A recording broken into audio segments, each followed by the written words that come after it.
Hi everyone, welcome back to my channel. So today we are going to discuss about the entire procedure of pulpotomy. So let's start.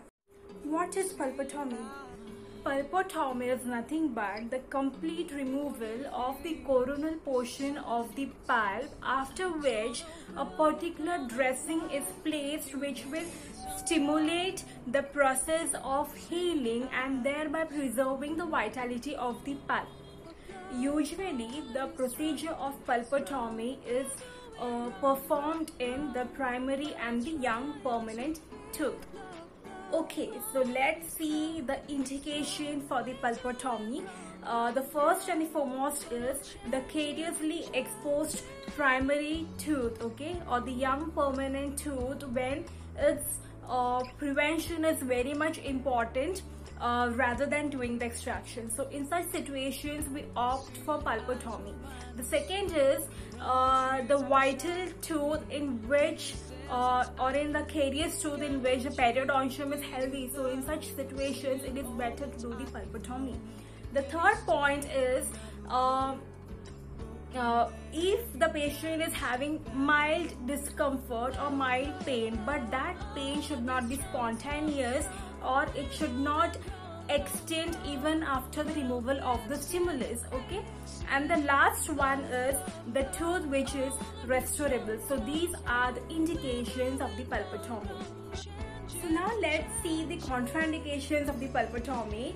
It's nothing but the presence of the internal resorption is a contraindication for the pulpotomy, and even when there is interradicular bone loss is also the contraindication, and even when the tooth is nearly the stage of exfoliation will also become an absolute contraindication for the pulpotomy, and when the carious lesion is penetrating the pulp chamber is also the contraindication. And yes, the presence of the abscess or fistula will also be the contraindication of the pulpotomy. So now let's learn what are the objectives of the pulpotomy. So the main objective is to preserve the vitality of the radicular pulp, okay, and even to neutralize the infectious process whatever is present in the coronal and the radicular portion of the pulp. And the third one is to remove the infected coronal pulp, and obviously it's a treatment which is opted to preserve the vitality of the pulp. Now why we do the pulpotomy? Have you ever thought about it? It's just simple. It's obviously done to reduce the pain in those particular tooth where the root formation is yet to complete. So this procedure is specially made for such type of tooth.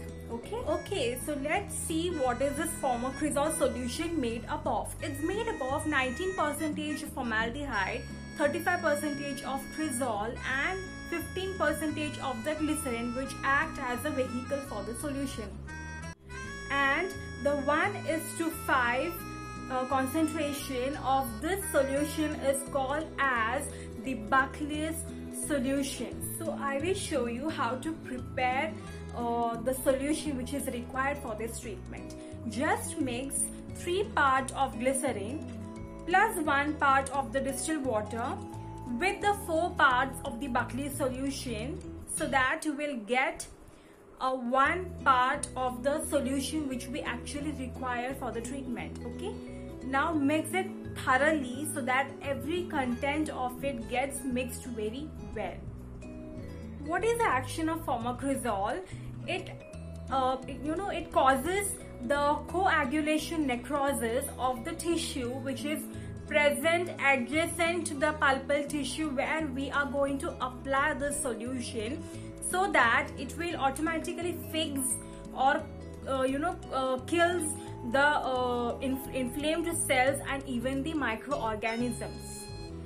It's mainly classified into 2 different varieties, that is partial and the complete. Okay, so as you can see on my top, the partial and the complete. The partial is otherwise called as the calcium hydroxide pulpotomy or the young permanent partial pulpotomy, whereas The complete one is done with the help of two different materials, that is the calcium hydroxide and or the formocresol. It totally depends upon you which product or material do you select for the procedure.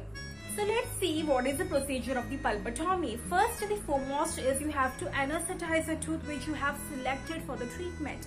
The second is you have to remove all the carious lesions very clean and tidy, okay, with the help of the large round bar number 6 or 8, or even you can use a spoon excavator for the excavating of the carious lesions.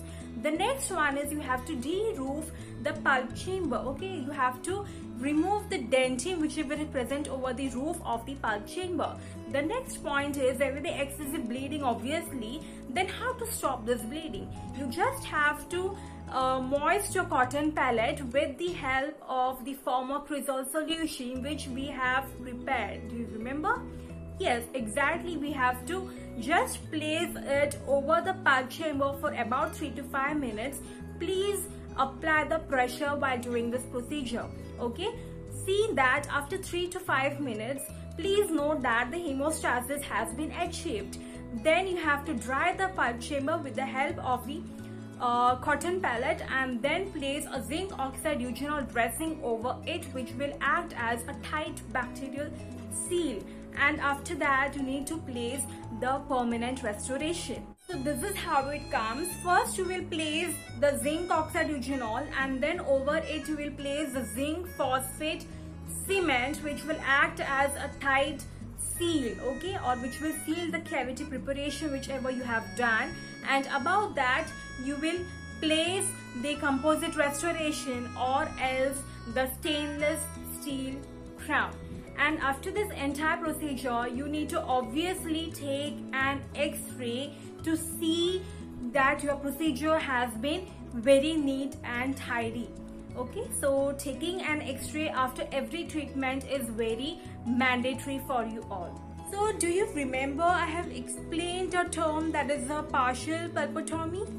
Yes, it's otherwise called as a cevic pulpotomy. So don't worry, I will explain you what it is actually. It's usually done in case of the traumatic pulpal exposure, okay. And what we do in this procedure is that we just remove the inflamed pulp which is present just beneath the exposed pulpal tissue. Please note that we are not going to remove the entire coronal pulp as we do usually in the complete pulpotomy procedure. Here we are just removing the inflamed pulp which is just present beneath the exposed pulpal tissue. So let's see the procedure. How is the partial pulpotomy done? First and the foremost step is to anesthetize the tooth as usual. The second is to remove the healthy tissue which is present just beneath the exposed pulpal tissue with the help of the round burr, okay, as I have already mentioned earlier. And then what you have to do is you have to arrest the bleeding with the help of the moist cotton pallet. See to it that the bleeding has been completely stopped. After that only you need to place the calcium hydroxide dressing. There should be no blood clot before placing calcium hydroxide because it will interfere with the healing process, okay. After that you need to place zinc oxide eugenol cement which will act as a tight bacterial seal for the cavity preparation. And after that comes your permanent restoration. So this is how this entire procedure is done. Don't forget to take the X-ray after this procedure, as it's always a case of judgment for us whether we have done it everything very neatly and tidy, okay. Then after that you have to call that patient again after 1 month, and then after 3 months, and then after 6 months to check the pulp vitality and the healing procedure. See what is the advantage of the pulpotomy procedure over the pulp capping procedure. What we are doing in pulpotomy is just we are removing the superficial inflamed pulp and we are creating a space for the restorative or the medicament material so that it helps in the healing process and thereby preserving the entire vitality of the tooth. Okay, the next advantage over the pulpectomy or the root canal treatment is that we are preserving the radicular pulp, okay. And in RCT what we do is we remove the entire pulpal tissue, whereas in the pulpotomy we are preserving half portion of the pulp, so that later on when we test with the help of a thermal stimulus, we get the active responses from that particular tooth.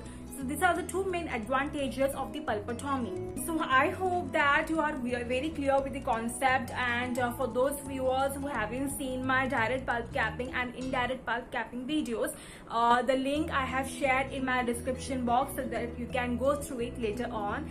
And please give your valuable suggestions and feedbacks, and if you want me to teach you on any other important topics, you can feel free to comment in my comment section, okay? And please do not forget to like and share my videos.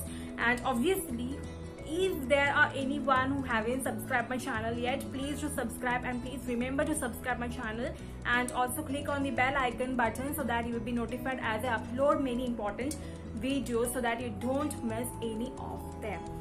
So this is me from Dent Life signing off.